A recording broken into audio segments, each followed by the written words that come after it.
time to get geeked up. But you know us. To kick things off before we even get into Vampires versus Bronx, we always have to have one of our experts on, and you've already seen his name in the intro to the show. If you're watching this, if you're playing this, if you're not us, and it's now then, and you're looking at the playlist. Whoa! You're gonna see a time warp. I feel like I'm watching Bill and Ted's again. We flashed ahead 15 minutes until, or we flashed ahead 2 days until the. But someone doesn't get how time travel works. It sounds like. But you know us. We're always bringing on our experts, and we got a special guest on right now. Hosting his own backyard comedy shows. There seems to be a Halloween theme, and also doing a 31 days, I believe, of horror movie marathon. I think even more than that. I think even more than that. That's even scarier. Please welcome to the show, Ray Gootz. Welcome, buddy. Hey. Mr. Gootz. What's up, brother? The one man that loves Halloween more than the Geeked Up boys, I can say, judging by his Facebook page. And definitely Ray Gootz on Facebook if you want to see how if you want to see how Halloween gets celebrated.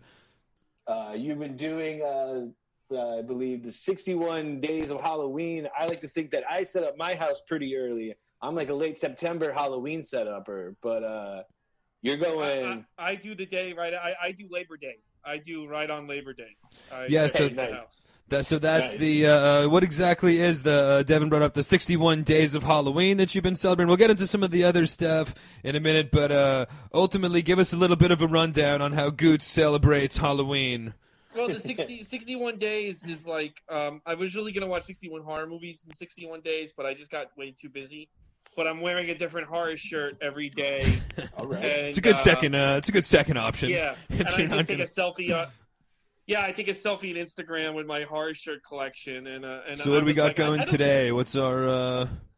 Today is the General Mills Monsters. This was a limited edition shirt with Count Chocula, Blueberry, and Frankenberry. Nice, Blueberry and Frankenberry. Yeah, so this is a little more family friendly. This shirt. Usually, I'll wear like I have so many shirts. I'll wear Suspira, the original, not the remake. Now, do you have more than 61, or are we? I think I do. Is this a shirt for every day, or are we recycling the laundry here? Or are we? No, it's a different. Because for me, I could do that with like 3 shirts. I can do 61 days wearing these same 3 shirts 20 times. Liam, you gotta do 61 days of the Mets. I know. I've already done that one. That's. At first, I was like, I don't have 61 horror shirts, and now I think I'm up to day 45, and I'm like, oh shit, I do have. I should have got way more. An ungodly amount of shirts. Yeah, we gotta figure out who's making the cut. Yeah. Some shirts are not gonna be showcased. Now, I would recommend, just real quick, before we carry on, I would definitely recommend Count Chocula and Frankenberries over Blueberry. Because Blueberry will turn your bowl blue for about a week, if you know what I'm saying. The other ones, not as much. So I never had this cereal until 2000, I think, 16. Wow. I never had it, and I couldn't. What a shitty childhood you had. Well, my parents were like, they were cool with me having candy and having McDonald's, but they like drew the line on breakfast cereal. They're like, you can't have all this. That is the parent move. Yeah. They're right on that one. But meanwhile, they let me do a shot of whiskey when I was like 3. But you can't fucking have blueberry. That's so. But no sugar cereal. Funny, do you know how I finally ate it? This is going to be actually funny. I couldn't find any of it, and I went on Facebook, and I'm like, hey, this. I was like the week of Halloween. I go, I can't find this anywhere. I always wanted to try it. I'm big into Halloween. And Aaron Berg found me the boxes of all people, and brought it to me at Caroline's. Yeah, Aaron. Where did he track him down? Like, did he go to a fucking? He was at a 7-Eleven and saw them and just grabbed. Okay, wow, amazing. Fucking well done by that 7-Eleven, coolest 7-Eleven ever with the coming through. But yeah, I mean, my only story with that is one time, like, literally, like, running to my mom in a panic because I thought something was really wrong with me. Because my shit had just turned so blue from boob, and then I was like 11 and diagnosed, not to get gross, but it would it does crazy. Like, have you ever had a dog get into your box of crayons and then have to clean up after it? And he's got like a multicolored rainbow shit. That's pretty much what happens if you eat blueberries and Frankenberries.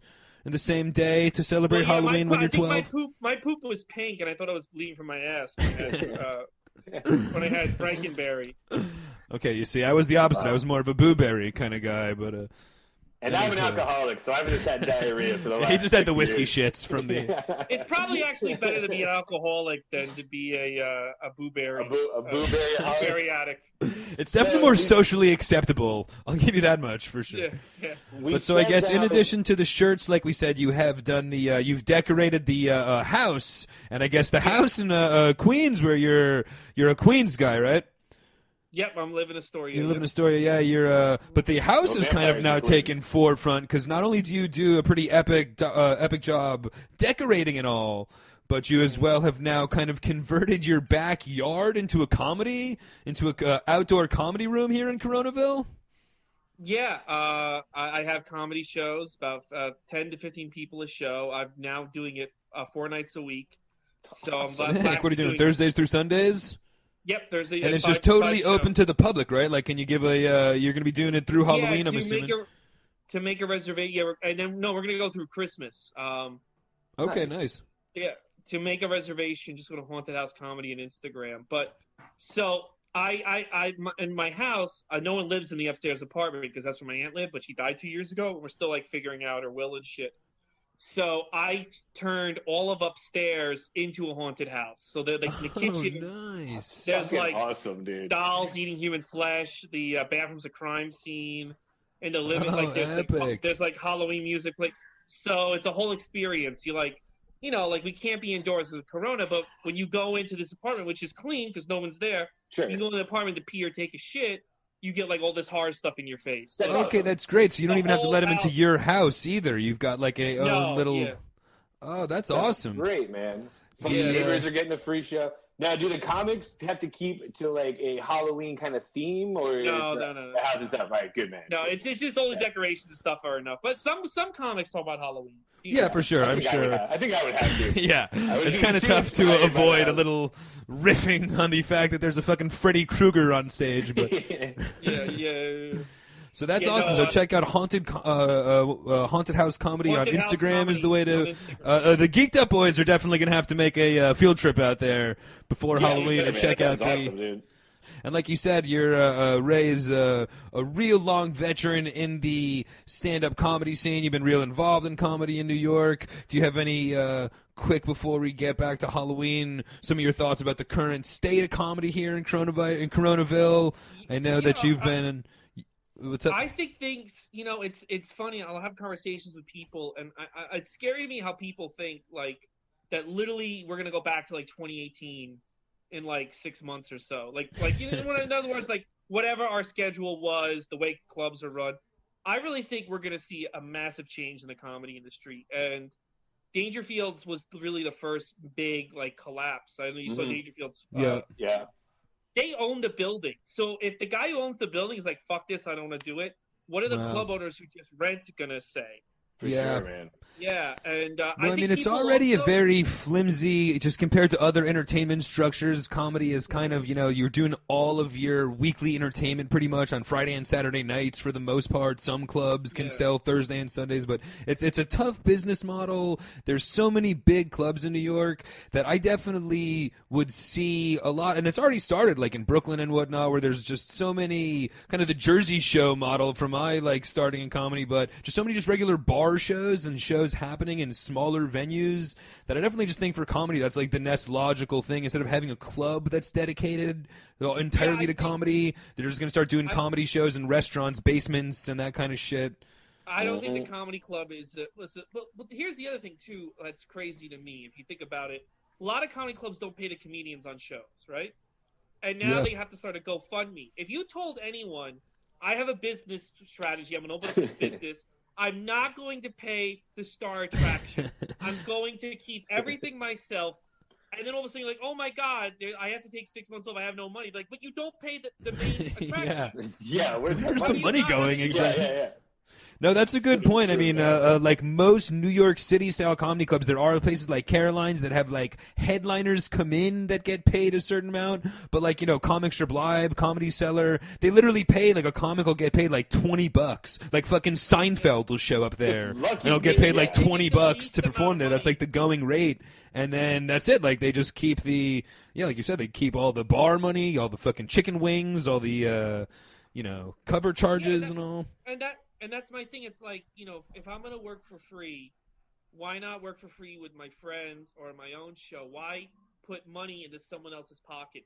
Especially, you know, people are not going to have the money to go back out and pay a cover and an overpriced 2-drink minimum when the world is restored, because there's no jobs and no money right now. Yeah, no, that's true. That's really true.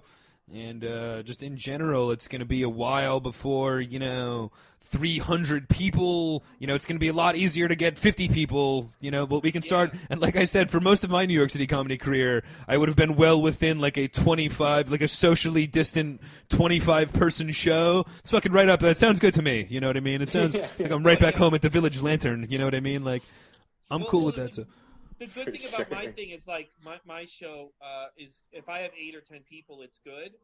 So now I'm having 5 shows because it's like, well, you know what? All I need to do is get 8 people, and that's a full show. You know, so smaller crowds means more shows and more spots for comics. So, okay, so if you get 50 people wanting to come, you can do, you know, 5 shows. 5 shows. And that's 50 comics. If you put 10 comics a show, let's say, that's 50 comics who have stage time that didn't have stage time before. So I think things are going to change for the better for us. I think we're going to be more independent. There's a lot of, like, the club owners are like, you need to be nice to me or nothing's going to happen for you. If I don't like you, nothing, and, like, I think that's going to go away. For sure. You know? I mean, even just when I started, like, 10 years ago in New York City, let's say, it was really, even back then, a lot more, you kind of had to get into certain clubs because there just wasn't as many independent shows going on around the city, especially outer borough shows and whatnot. But there was just a lot less comedy going on. I think I've talked about it on the show before, though, too. And I don't even really want to give the guy a shout, but I started doing comedy in Southwest Florida. So there was really only, like, one big comedy club, like, around there to, like, get on, like Marco Island. Yeah. That was called Captain Brian's, like, Seafood Comedy Club.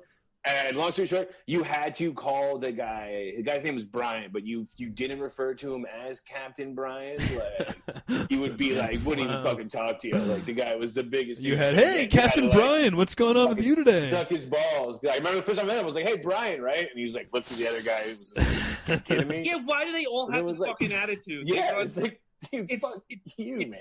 90% of these owners, like, or bookers, have this fucking shitty attitude. Like they're a cool kid in high school. It's like, you're 50 years old. You have to be a fucking person. Yeah, you're also a failed comic, so why don't you go fuck yourself?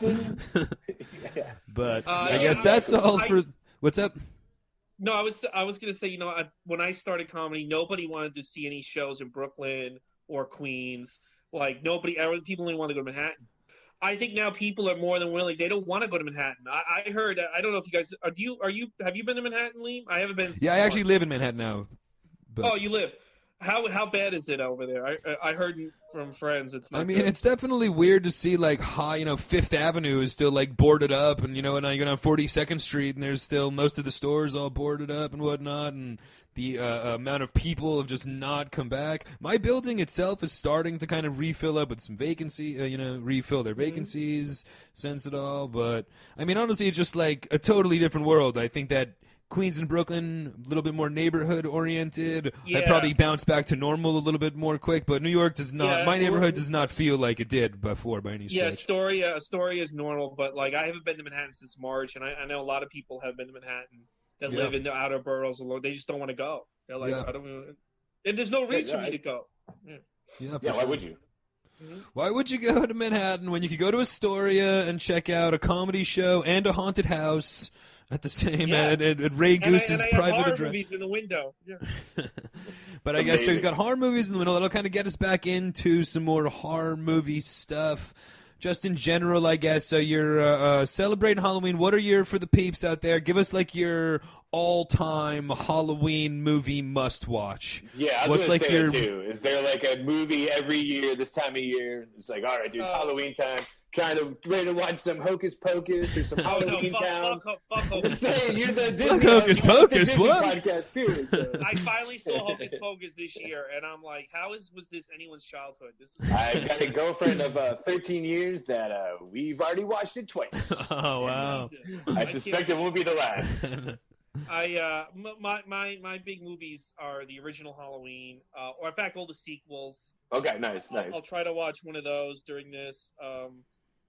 Also, the OG kind of stuff, though, the more traditional like slasher. Are you more of a slasher guy or a psych thriller? Like, what's your style? Yeah, I love Jason. I love Freddy. I love Leatherface, Pinhead. I love nice. horror. I think people call them now the horror heroes. But I also the Universal films. Like a couple of Halloweens ago, I watched Frankenstein. Okay, nice. Halloween. Well, like the 1932 version. The Boris Karloff stuff, and I like watching like Bela Lugosi, Dracula, Wolfman, Monster Squad from the '80s. I think that should be underrated, dude. Yeah, man. Dude, that should be the fucking movie everyone watches on Halloween. Absolutely, man. Wolfman's got nards. Monster Squad should be Halloween's Christmas story, like this '80s movie that bombed, and now we just watch it continuously. You know what? That's such a great call. That's a great comparison too.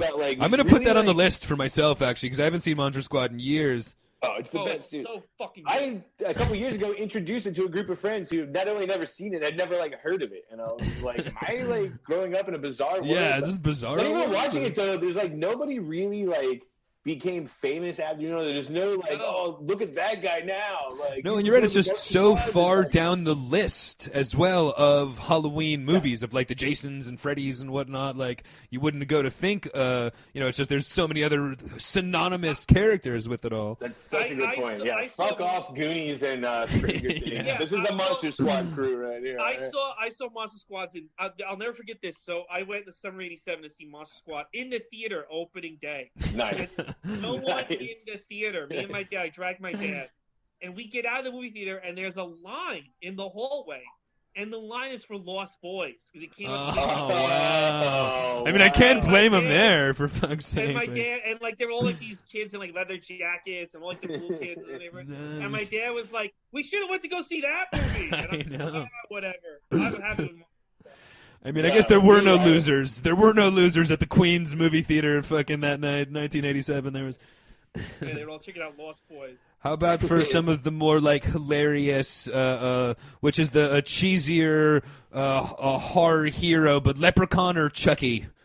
Or is there an even more retarded one that I'm missing? Chucky's not. The first couple of Chucky's are pretty scary. Chucky got retarded after Bride of Chucky, but.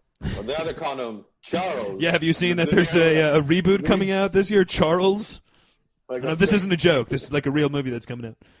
Oh, really? Yeah. Charles. I know it sounds like a really bad joke, but it's not. It's a fucking really bad movie. That's.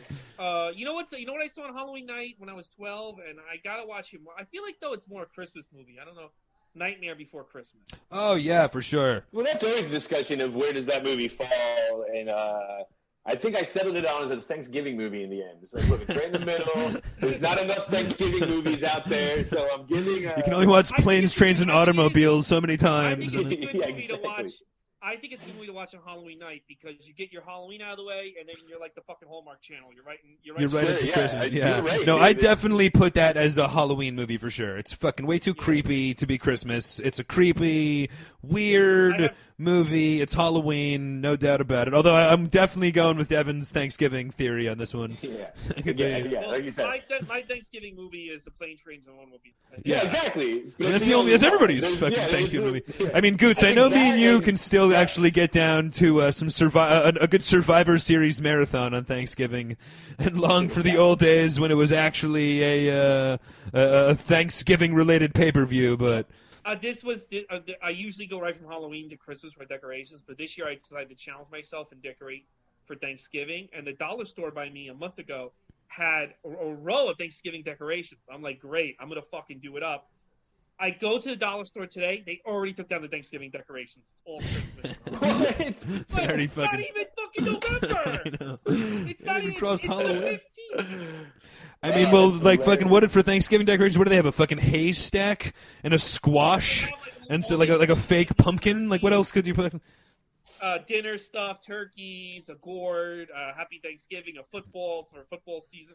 So I was like, oh, this is great. I can use this for Thanksgiving. It's all gone. It's all gone. That's hilarious. Dude, I can talk to you off air. I've got actually, dude, I fucking do have a collection of autumnal garland, like fake leaves. If you want strings of fake leaves, holler at your boy. That's all I can say. But you're gonna have to venture into Manhattan. And I'm being 100% serious. A couple years ago, I can fucking send you pictures, but I did go all out on gourds and pumpkins. Fucking all depressed after my girlfriend broke up. I want to do Thanksgiving this year because I didn't do last year because I was in California for most of the holidays. So I just did Christmas and called it a day. So. Okay, nice. I guess for some other horror movie kind of Halloween stuff, kind of getting back to the Nightmare Before Christmas, two that I always feel get left out for Halloween classics, but they're definitely in my list. But how about Beetlejuice or Ghostbusters? Are those Halloween movies or comedy classics? What do we? I consider them a little bit of both. Yeah.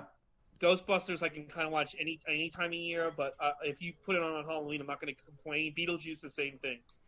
For sure. Beetlejuice is like a Halloween must-watch for me, though. Yeah, I think Beetlejuice would fall more into the Halloween categories than Ghostbusters would, ironically enough. But Gremlins, like people say, like, how come you don't have Gremlins stuff for Halloween?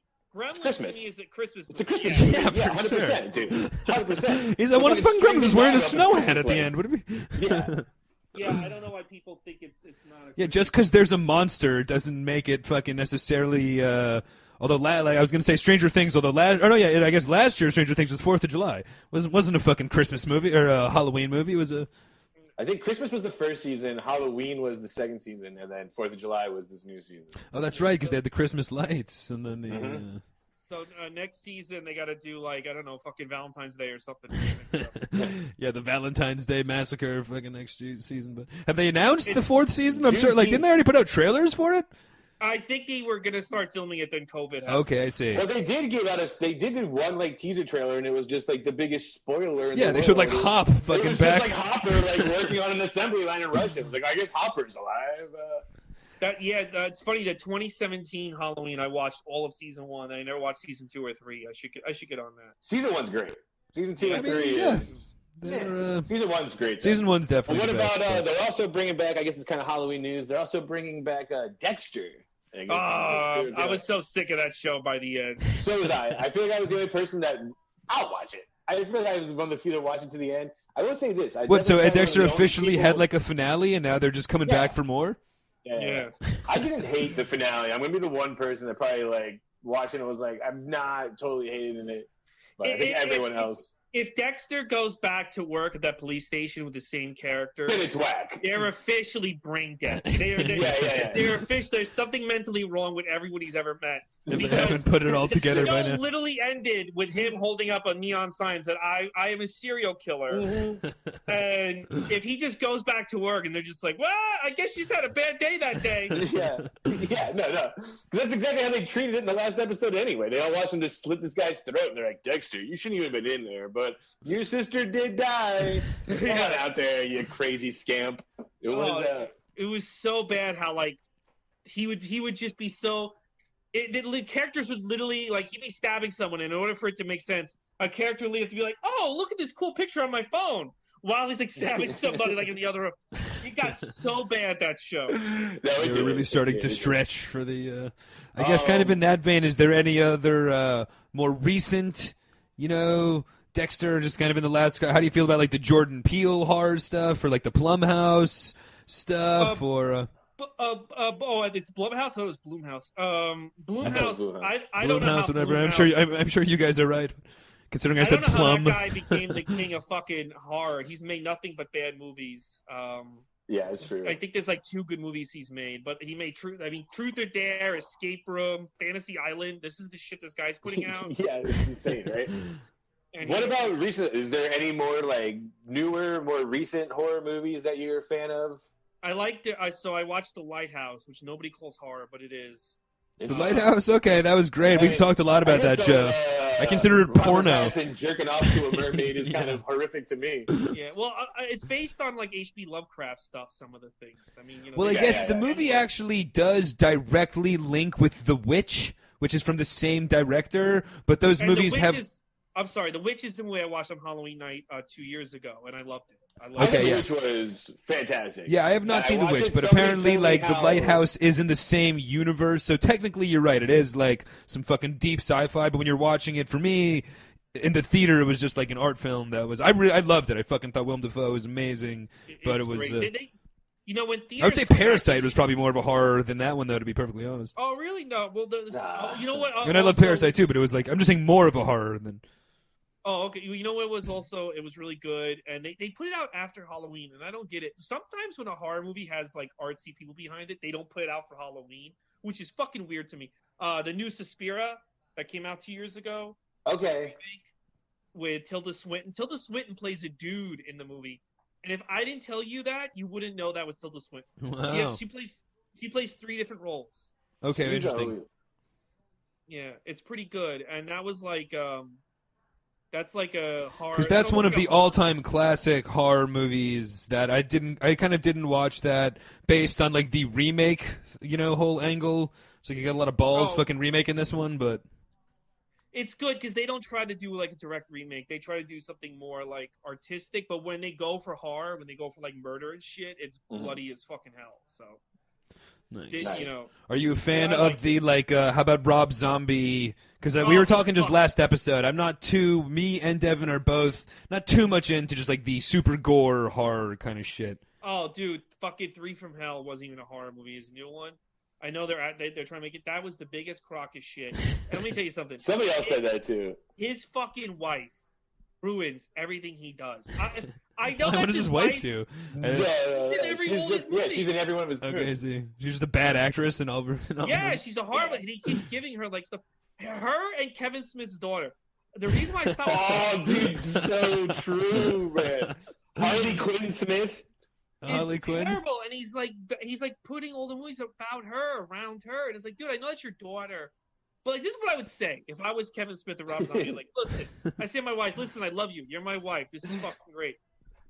I need you to go out and I need you to get a role on your own for me to put you in any other movie ever again. And I'd say the same thing if I was Kevin Smith with my daughter. Go out, audition. If you can get something on your own, you're going to still be in my movies. But if not, I can't put you in my movies. Yeah, if nobody else will put you in anything, then I can't put you in anything either. I guarantee you both those women will be fucking working as waitresses. They didn't have the husband and the dad they have. Dude, that Kevin Smith's daughter is atrocious. She's terrible. Yeah. She is. I don't know if it was her that ruined the Jay and Silent Bob Get rebooted or just the movie. I mean, it wasn't Jay or Silent Bob. I'll tell you that much. I know. I'm not blaming Jay or Silent Bob. So it has to be. But I mean, do you have any other Halloween last Halloween thoughts for Gootz before we get him out of here, Devin? Or Ray, do you have any yourself? Any Halloween must watches for this year or anything? Me? Well, yeah, I'm gonna. Like I said, this year, usually with 31 Days of Halloween, I watch movies that I've always watched.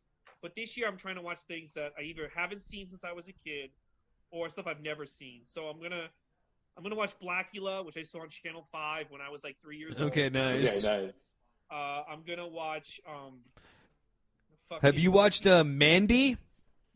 Yes, that I watched 2 years ago, and I loved it. Did okay, you guys see nice. The Color of Space? Color Out of Space is another great one, yeah. I didn't see it, yeah. No. That was really good. Really good as well. Fucking much more tame than Mandy in some ways. Much more like traditional sci-fi, but real good. Really another H.G. Lovecraft story. Yeah, he's kind of having like a horror resurgence, Nicolas Cage, which I'm really enjoying. But I'm also going to watch 2 movies came out, which I heard were fucking amazing. They came out and they killed the drive-ins. The Wretched was one of them. The Rent, actually 3. The Rental is the other. And then there's a third movie. The Rental was directed by David Franco. Oh, interesting. The Rental and the other one was called The Wretched? The Wretched. These movies were like number one. See, nobody looks at the box office this year, but I did. Wretched. I know that the IFC Films production studio put out a bunch of like horror movies that were the leading box office movies for the most part throughout the summer before they opened. Were a bunch of like obscure horror movies from the IFC Films production company. Yeah. So The Rental was the number one movie for like 3 weeks. Okay, The Relic. The Relic is about a woman with Alzheimer's, but The Wretched I heard is like Fright Night but with witches. Okay. Yeah, like Hocus Pocus, our favorite. Not like Hocus Pocus. Way better than New Age Hocus Pocus. I'm gonna watch all 3 of those because those cleaned up at the drive-ins this summer, and awesome. It's so funny that like The Wretched was like the number one movie for like 2 months and nobody even knows what it is. Like, you know what I mean? Yeah, right? Yeah, it's a weird time for the movie world for sure, you know. I'll watch it tonight. I'll get the girl all drunk and tell her we're watching the new Hocus Pocus. Yeah, The Wretched. Scare her socks off. The sequel. Did you guys ever watch? This was made by the same dudes. I'm gonna ask you guys a question.